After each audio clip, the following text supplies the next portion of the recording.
et bonjour à vous qui nous rejoignez ce dimanche. Comme nous le racontait Jean-Marc à l'instant, nous célébrons aujourd'hui les 190 ans du développement de la Société Saint-Vincent de Paul en France. L'organisation a été créée à Paris en 1833 par le bienheureux Frédéric Ozanam. Mais c'est à partir de 1835 qu'elle a commencé à se développer dans le reste de la France. Et vous l'avez deviné, la première conférence, c'est le nom donné au groupe de l'association, a été installée ici, à Nîmes, par Léon Scurnier. Depuis, l'organisation s'est largement répandue. Elle accompagne aujourd'hui les plus démunis dans plus de 153 pays. Alors merci. Merci d'avoir choisi de vivre cette célébration avec nous, en direct donc de cette magnifique église Saint-Paul, située en plein cœur de la ville nîmoise, à quelques pas seulement de la Maison Carrée et des célèbres arènes.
Au nom du Père et du Fils et du Saint-Esprit. Amen. La grâce de Jésus, le Christ, notre Seigneur, l'amour de Dieu le Père et la communion de l'Esprit Saint soient toujours avec vous. Bienvenue, chers frères et sœurs, présents dans notre belle église Saint-Paul de Nîmes. Bienvenue à vous, les membres de la grande famille vincentienne, qui fête aujourd'hui les 190 ans de la fondation de la première conférence Saint-Vincent de Paul en province. Et bienvenue à vous tous qui nous rejoignez grâce à l'émission du Jour du Seigneur. L'Évangile nous rappelle aujourd'hui que Jésus est venu nous guérir de la lèpre, du péché et du mal. Frédéric Ozanam, fondateur de la Société Saint-Vincent de Paul, est un exemple de dévouement auprès des plus pauvres. Prions pour l'avancée de la cause en canonisation de ce précurseur de la doctrine sociale de l'Église. Frères et sœurs, préparons-nous à célébrer le mystère de l'Eucharistie en reconnaissant que nous avons péché.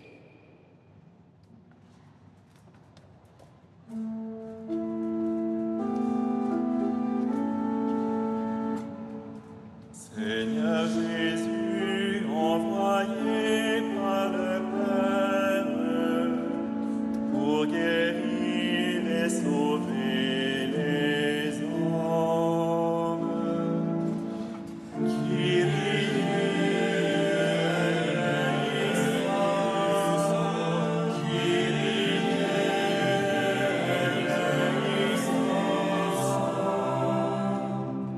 Ô Christ, venu dans le monde, appelez tous les pécheurs. Christ,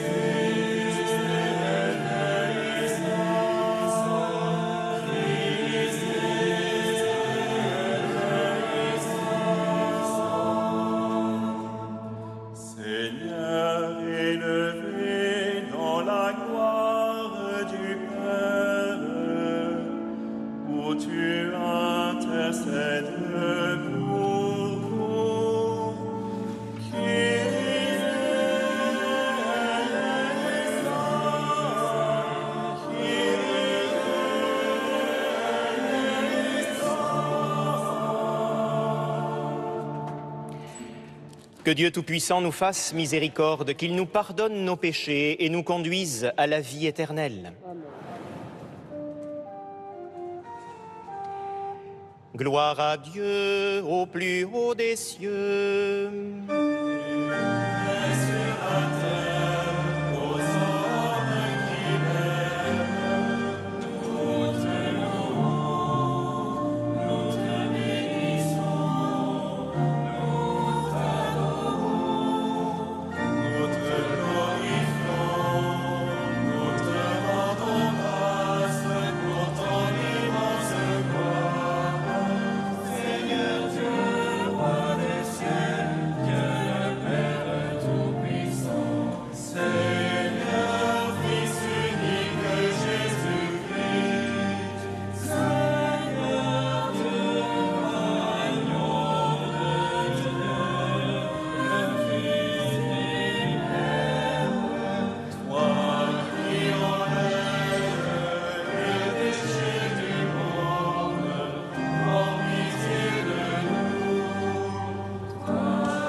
Prions le Seigneur.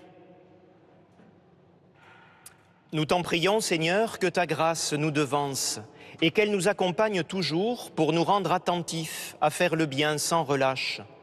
Par Jésus-Christ, ton Fils, notre Seigneur, qui vit et règne avec toi dans l'unité du Saint-Esprit, Dieu pour les siècles des siècles. Amen.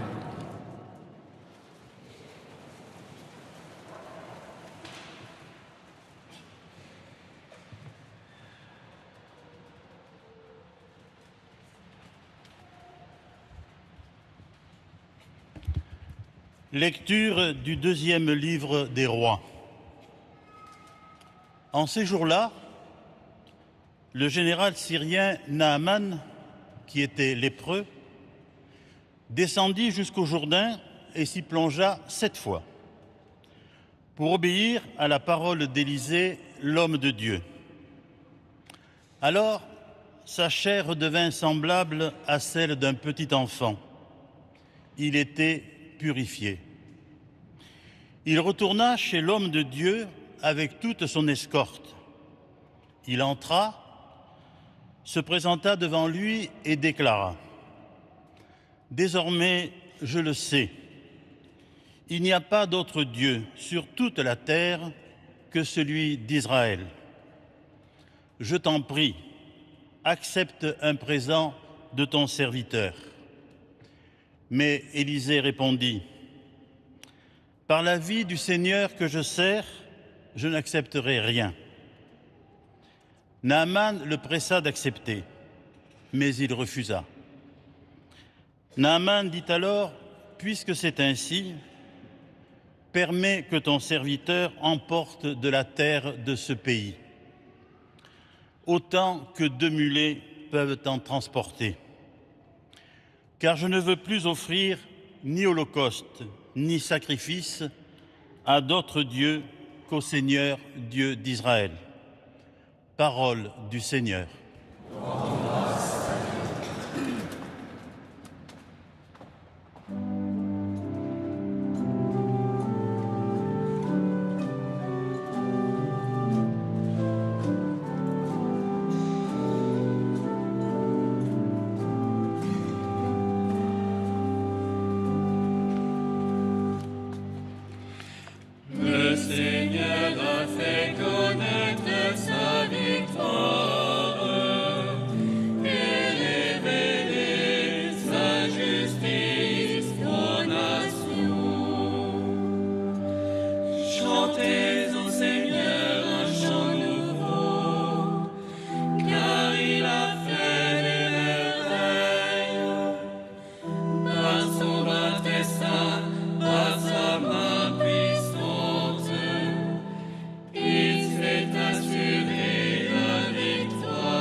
Lecture de la deuxième lettre de saint Paul apôtre à Timothée.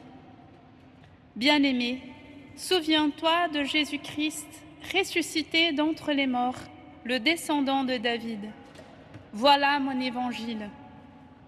C'est pour lui que j'endure la souffrance, jusqu'à être enchaîné comme un malfaiteur. Mais on n'enchaîne pas la parole de Dieu. C'est pourquoi je supporte tout pour ceux que Dieu a choisis, afin qu'ils obtiennent, eux aussi, le salut qui est dans le Christ Jésus, avec la gloire éternelle. Voici une parole digne de foi. Si nous sommes morts avec lui nous vivrons. Si nous supportons l'épreuve, avec lui nous régnerons.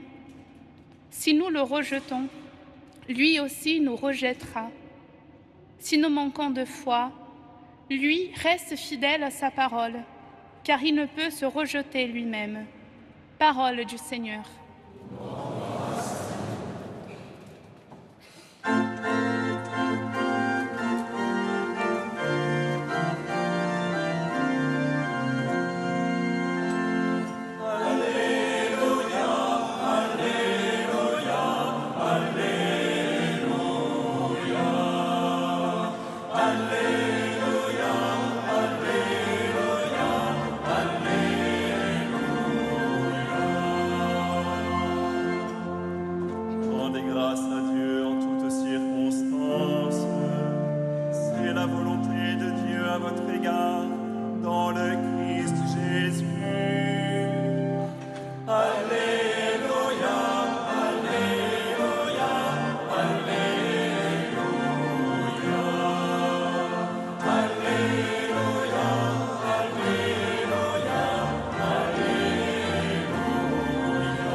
Le Seigneur soit avec vous. Bon évangile de Jésus-Christ selon saint Luc. L'évangile du jour est lu par le père Jean-François Desclaux, conseiller national des conférences Saint-Vincent de Paul.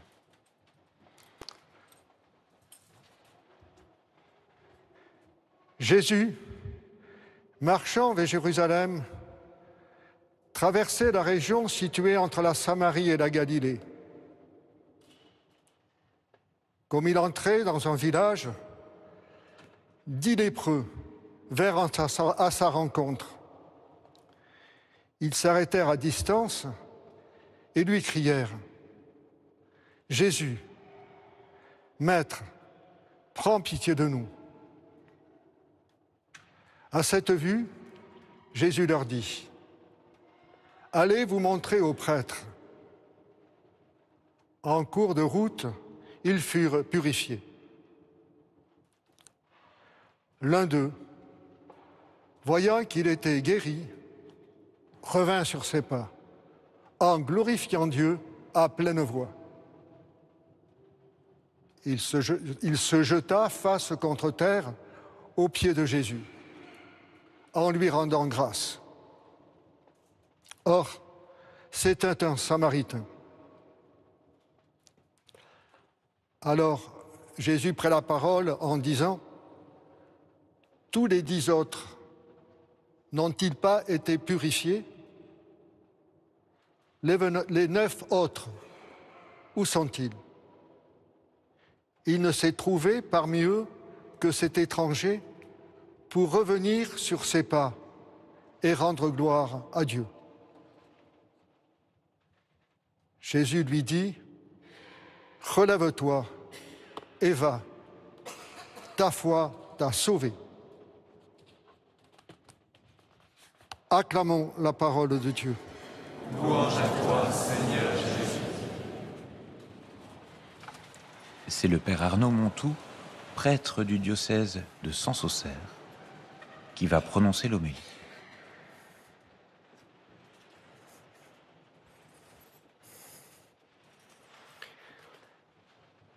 Bien-aimé, souviens-toi de Jésus-Christ, ressuscité d'entre les morts, le descendant de David. Voilà mon évangile. Voilà mon évangile, s'écrie Paul. Et ce cri résonne dans l'Église depuis 2000 ans. Voilà mon évangile, c'est pour lui que j'endure la souffrance. Frères et sœurs, pouvons-nous, nous aussi, dire que le Christ ressuscité est notre évangile, notre bonne nouvelle, et que nous trouvons en lui la force, les raisons d'affronter le mal, ce mal qui provoque tant de souffrances dans le monde et dans nos propres cœurs. L'Évangile, pour un chrétien, n'est évidemment pas un recueil de vérités à croire. Mais il n'est pas non plus seulement un texte sacré, comme nous le pensons souvent.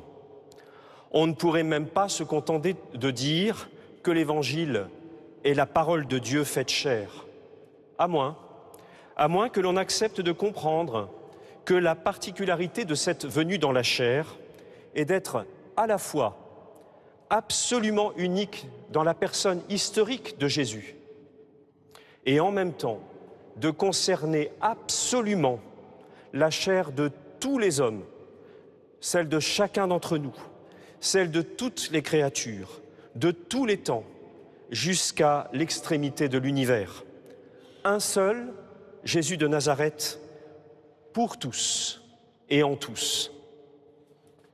L'Évangile est comme une note de musique sortie de Dieu qui aurait retenti en un seul lieu, en un seul instant, mais qui résonnerait depuis ce lieu et cet instant jusqu'aux confins des temps et de l'espace, capable de déployer des harmoniques infinies dans des êtres aussi divers que tous ceux qu'il désire rassembler et dont nous sommes.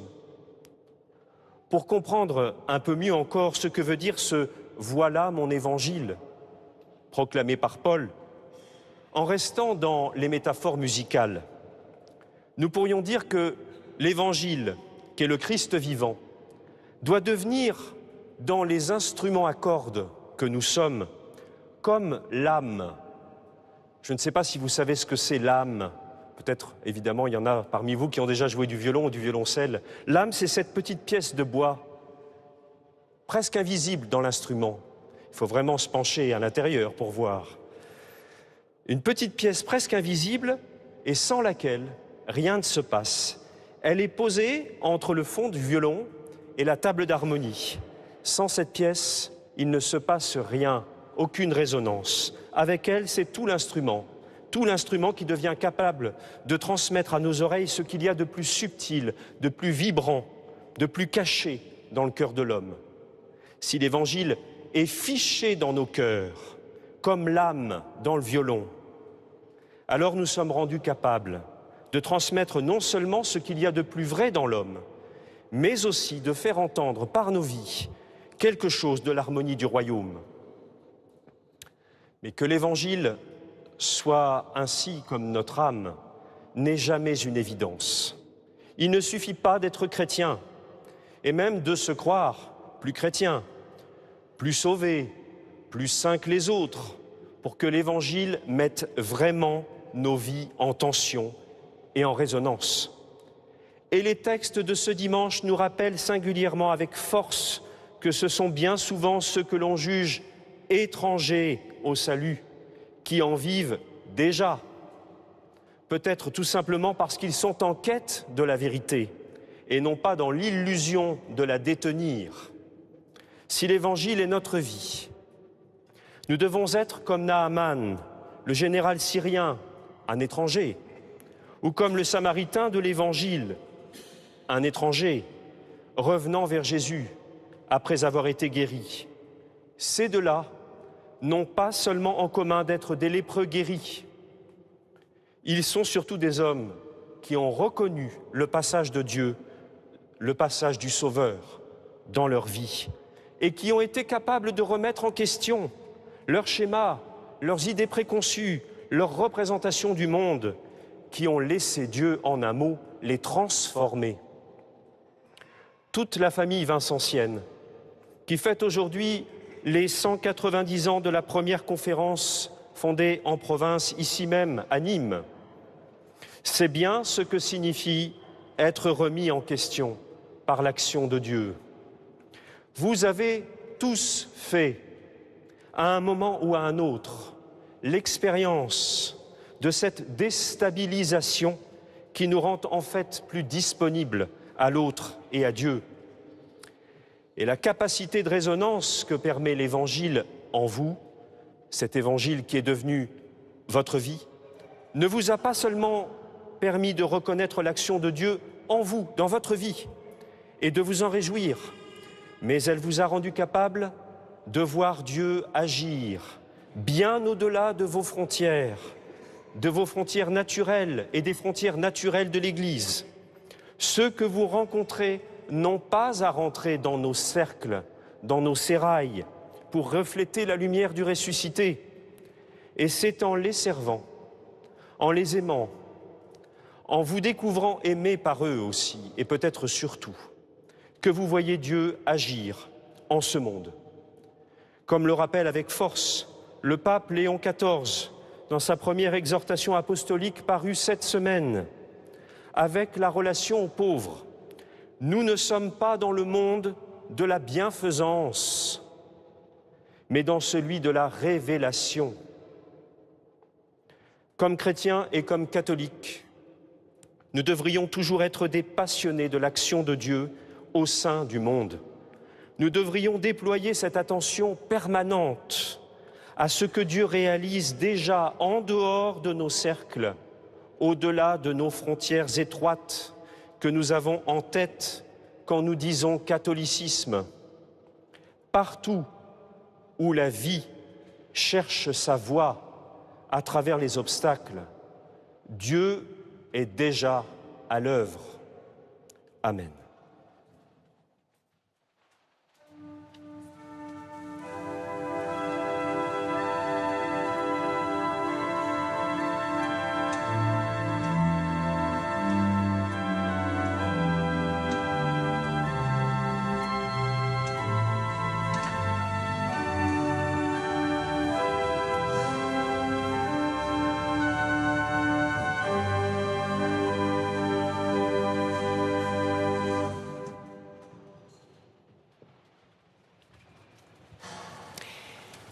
Frères et sœurs, proclamons notre foi. Je crois en Dieu, le Père Tout-Puissant, Créateur du ciel et de la terre, et en Jésus-Christ, son Fils unique, notre Seigneur, qui a été conçu du Saint-Esprit, est né de la Vierge Marie, a souffert sous Ponce Pilate, a été crucifié, est mort et a été enseveli, est descendu aux enfers. Le troisième jour est ressuscité des morts, est monté aux cieux, est assis à la droite de Dieu, le Père Tout-Puissant, d'où il viendra juger les vivants et les morts. Je crois en l'Esprit Saint, à la Sainte Église catholique, à la communion des saints, à la rémission des péchés, à la résurrection de la chair, à la vie éternelle. Amen. Et maintenant, frères et sœurs bien-aimés, ouvrons nos cœurs à toutes les souffrances et à tous les besoins de nos frères en humanité. Notre Église est invitée à être toujours en marche à la suite du Christ. Dans l'élan de cette année jubilaire, sur le thème de l'espérance, nous te prions, Seigneur, pour tous nos pasteurs, qu'ils soient les témoins fidèles et joyeux de ta présence à nos côtés.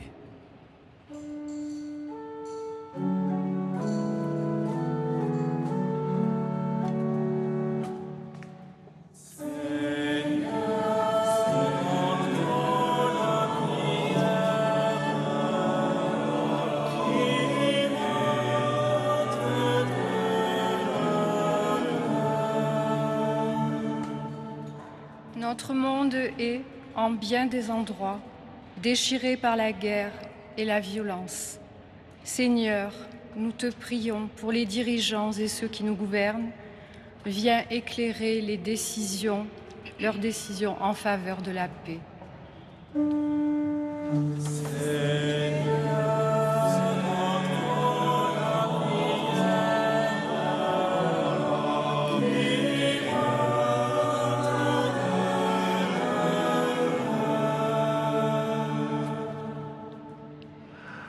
Frédéric Ozanam disait « L'aliment de la charité, ce sont les bonnes œuvres. »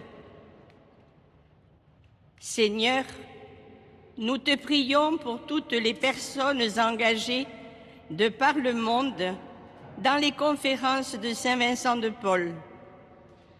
Renouvelle leur apostolat au service des plus pauvres. Nous te confions également tous les donateurs et bienfaiteurs de l'association.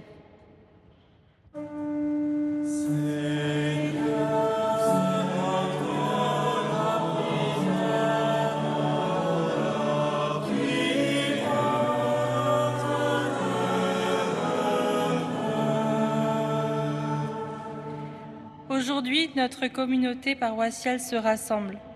Seigneur, nous te prions pour chacun d'entre nous, que nous sachions puiser dans la grâce de notre baptême les forces nécessaires à la mission d'évangélisation que tu nous confies.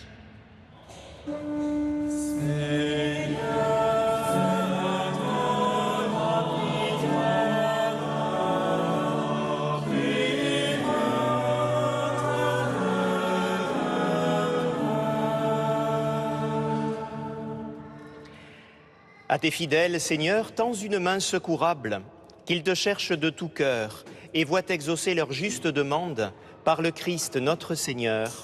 Amen.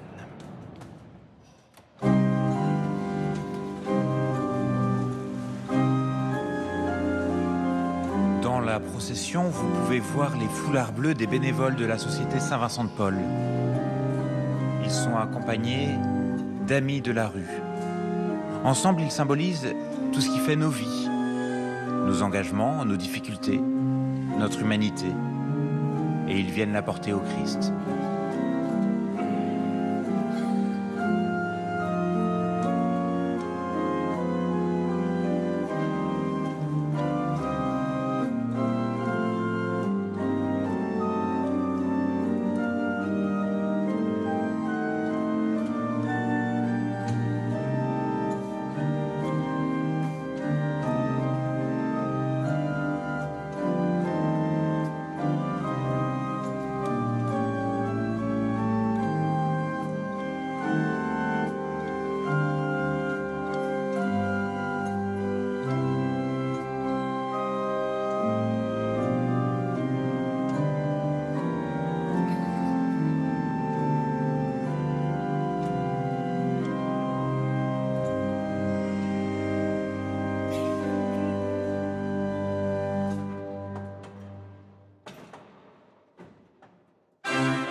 Priez, frères et sœurs, que mon sacrifice, qui est aussi le vôtre, soit agréable à Dieu le Père Tout-Puissant. Que le Seigneur reçoive de vos mains ce sacrifice, à la louange et à la gloire de son nom, pour notre bien et celui de toute l'Église. Avec l'offrande de ce sacrifice, accueille, Seigneur, les prières de tes fidèles. Que cette liturgie, célébrée avec ferveur, nous fasse parvenir à la gloire du ciel. Par le Christ notre Seigneur.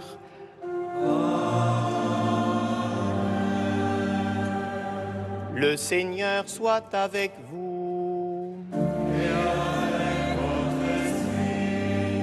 Élevons notre cœur. Rendons grâce au Seigneur notre Dieu.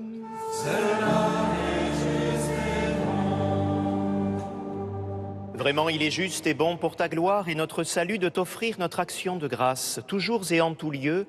Seigneur Père très saint, Dieu éternel et tout-puissant, par le Christ notre Seigneur. Dans le mystère de sa Pâque, il a fait une œuvre merveilleuse, car nous étions esclaves de la mort et du péché, et nous sommes appelés à partager sa gloire. Nous portons désormais ces noms glorieux, descendance choisie, sacerdoce royal, nation sainte, peuple racheté. Nous pouvons annoncer au monde les merveilles que tu as accomplies, toi qui nous appelles des ténèbres à ton admirable lumière.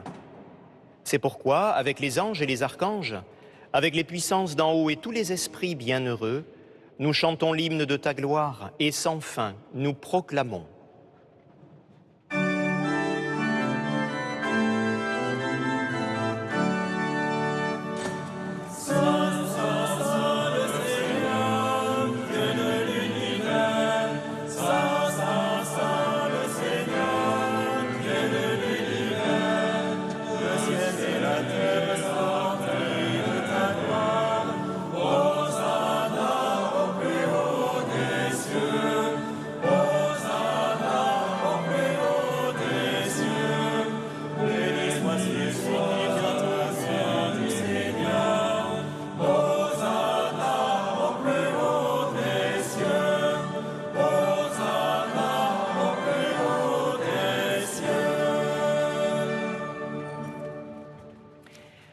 Toi qui es vraiment saint, toi qui es la source de toute sainteté, Dieu notre Père, nous voici rassemblés devant toi, et dans la communion de toute l'Église, nous célébrons le jour où le Christ est ressuscité d'entre les morts. Par lui que tu as élevé à ta droite, nous te prions. Sanctifie ces offrandes en répandant sur elles ton esprit, qu'elles deviennent pour nous le corps et le sang de Jésus, le Christ notre Seigneur. Au moment d'être livré et d'entrer librement dans sa passion, il prit le pain. Il rendit grâce, il le rompit et le donna à ses disciples en disant « Prenez et mangez-en tous, ceci est mon corps, livré pour vous. »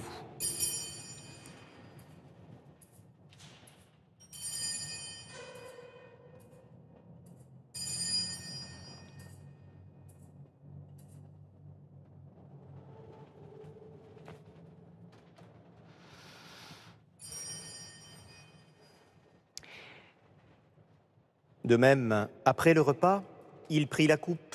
De nouveau, il rendit grâce et la donna à ses disciples en disant « Prenez et buvez-en tous, car ceci est la coupe de mon sang, le sang de l'alliance nouvelle et éternelle, qui sera versé pour vous et pour la multitude en rémission des péchés. Vous ferez cela en mémoire de moi. »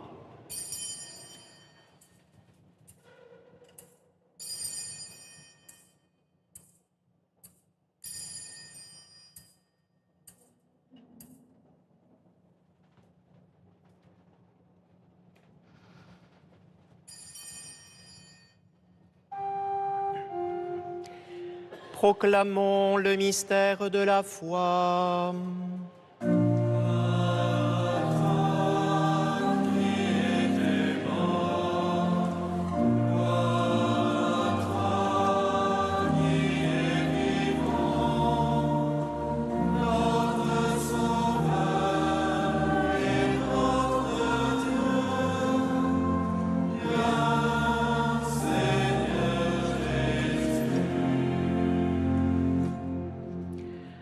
En faisant ainsi mémoire de la mort et de la résurrection de ton Fils, nous t'offrons, Seigneur, le pain de la vie et la coupe du salut. Et nous te rendons grâce, car tu nous as estimés dignes de nous tenir devant toi pour te servir. Humblement, nous te demandons qu'en ayant part au corps et au sang du Christ, nous soyons rassemblés par l'Esprit Saint en un seul corps. Souviens-toi, Seigneur, de ton Église répandue à travers le monde. Fais-la grandir dans la charité. En union avec notre pape Léon et notre évêque Nicolas, et tous les évêques, les prêtres et les diacres. Souviens-toi aussi de nos frères et sœurs qui se sont endormis dans l'espérance de la résurrection. Et souviens-toi dans ta miséricorde de tous les défunts. Accueille-les dans la lumière de ton visage. Sur nous tous, enfin, nous implorons ta bonté.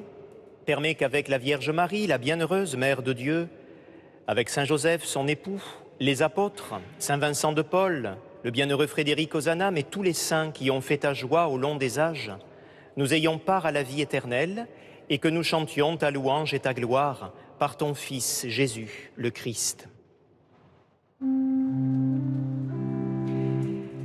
Par lui, avec lui et en lui.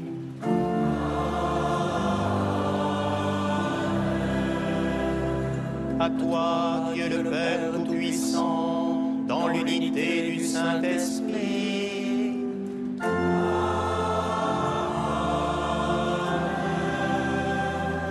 Tout honneur et toute gloire pour les siècles des siècles.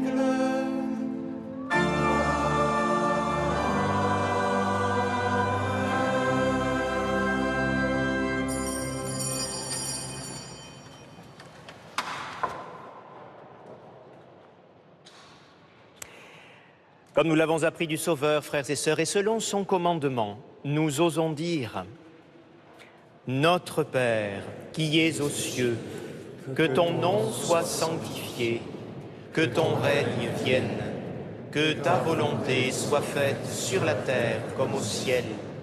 Donne-nous aujourd'hui notre pain de ce jour. Pardonne-nous nos offenses, comme nous pardonnons aussi à ceux qui nous ont offensés. Et ne nous laisse pas entrer en tentation, mais délivre-nous du mal.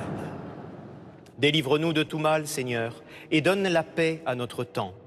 Soutenus par ta miséricorde, nous serons libérés de tout péché, à l'abri de toute épreuve, nous qui attendons que se réalise cette bienheureuse espérance, l'avènement de Jésus-Christ, notre Sauveur. C'est à toi qu'appartient le règne, la puissance et la gloire, pour les siècles des siècles. Seigneur Jésus-Christ, tu as dit à tes apôtres, « Je vous laisse la paix, je vous donne ma paix. » Ne regarde pas nos péchés, mais la foi de ton Église. Pour que ta volonté s'accomplisse, donne-lui toujours cette paix et conduis-la vers l'unité parfaite, toi qui vis et règnes pour les siècles des siècles. Amen. Frères et sœurs, dans cette Église, et vous, devant votre écran, que la paix du Seigneur soit toujours avec vous. Dans la charité du Christ, donnez-vous la paix. Chers amis, vous qui vivez cette messe avec nous ce matin, recevez la paix du Christ. Portez-la dans votre cœur et dans vos actions, qu'elle puisse résonner autour de vous et toucher le plus grand nombre.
Voici l'agneau de Dieu, voici celui qui enlève les péchés du monde.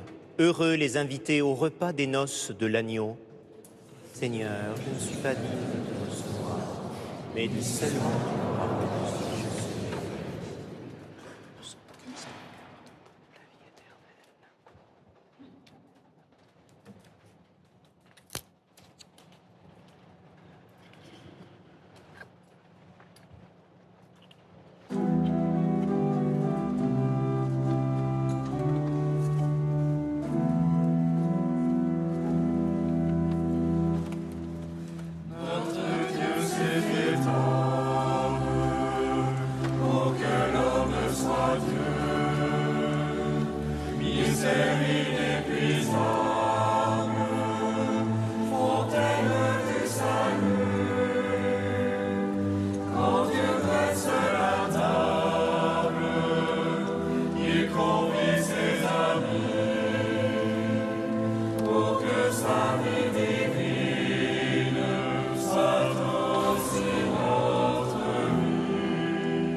Juste après son élection, alors que Jorge Mario Bergoglio doit choisir son nom de pape, un ami cardinal lui souffle à l'oreille.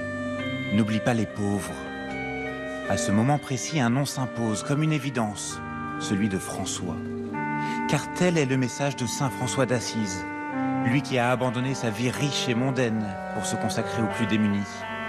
Ne pas oublier les plus pauvres. C'est la mission de la Société Saint-Vincent de Paul, lutter dans la fraternité contre la précarité, l'exclusion et l'isolement. Mais surtout, c'est notre mission à nous, en tant qu'hommes, en tant que femmes, en tant que chrétiens. C'est ce que nous rappelle avec ferveur le pape Léon dans « Je t'ai aimé ». Aujourd'hui, la pauvreté est matérielle, sociale, spirituelle, culturelle et même numérique. Alors ne nous laissons pas contaminer par ces orientations politiques ou économiques qui conduisent à des généralisations injustes ou à des conclusions trompeuses. La pauvreté n'est pas un choix. En tant que chrétiens, contempler l'amour du Christ doit nous aider à être plus attentifs aux souffrances et aux besoins des autres. Alors ouvrons les yeux et réveillons notre fraternité.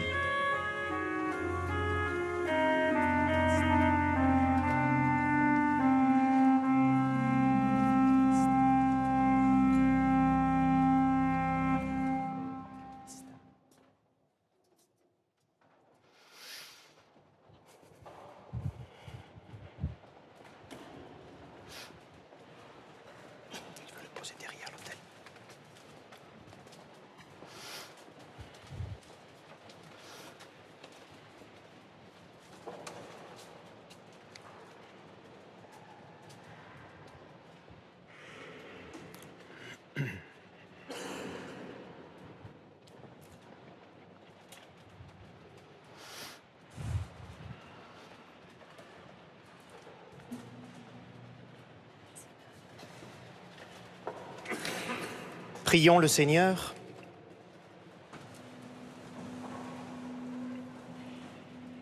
Seigneur Dieu de majesté, nous t'en supplions humblement, puisque tu nous as nourris du corps et du sang très saint, rends-nous participants de la nature divine par le Christ notre Seigneur. Amen. Le Seigneur soit avec vous. Que Dieu Tout-Puissant vous bénisse, le Père et le Fils et le Saint-Esprit. Allez dans la paix du Christ.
Chers amis, merci d'avoir vécu cette messe avec nous aujourd'hui. Merci évidemment à tous ceux et toutes celles qui ont participé à cette célébration et à son bon déroulement. La paroisse de Nîmes Grand Centre, la Société Saint-Vincent de Paul du Gard, aux musiciens et à toute l'équipe technique. Le jour du Seigneur continue avec la pianiste Vanessa Wagner. La musicienne nous raconte ce qui donne du sens à sa vie en tant qu'artiste, mais aussi en tant que femme. Elle embarque tout de suite dans la voiture de Paroles inattendues.